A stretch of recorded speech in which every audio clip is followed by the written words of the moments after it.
He was just running in the house like all 5-year-old boys do, and he slipped and fell and hit his head. He didn't lacerate the skin. There was no cut.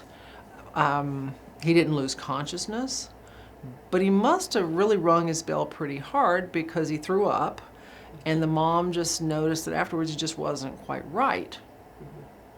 And so she took him to the emergency room and told the emergency room physician that, he fell, he hit his head at home, and he's just not quite right. They don't want to CAT scan everybody. There's some risk to all that radiation to kids' brains, so they have to be a little bit careful. They don't just do it on everyone. And frankly, he did not look bad. I mean, he had a little tiny red spot behind his right ear, not very big. He didn't break the skin. There was no bruise. There was no swelling. He threw up a couple of times in the emergency room, which can be a symptom of elevated pressure in the head, but then kids throw up sometimes, right? And the mom just said to the ER doctor, she said, he's just not right. Something's just not right. And I think it was because the mom insisted something isn't right that he did the CAT scan, and bless him that he did, because if he didn't, I think it would have been a tragedy.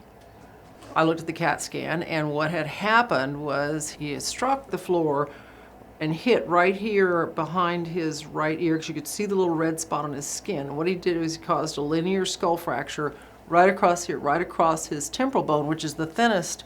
That's where the bone is thinnest in the skull, even in an adult, but particularly in a child, it's extremely thin. You can almost see through it. And because he cracked that bone, it was just a hairline crack.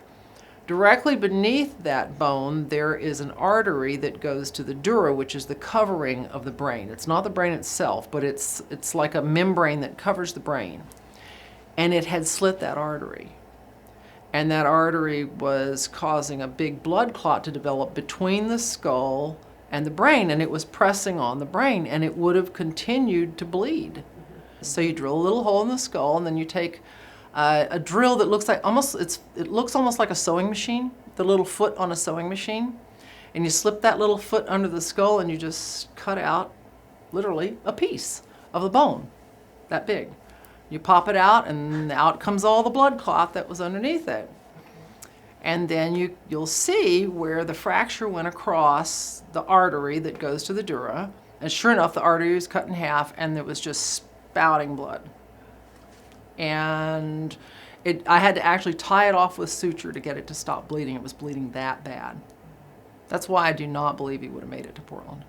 His scar is just remarkable. It really has healed and really looked good, and I was just really surprised how he's doing really well. Are you feeling better now? Yeah. Good. Do you have to be careful now? Yeah, I have to be careful so I don't bonk my head on my abs. Yeah. Are you feeling better every day?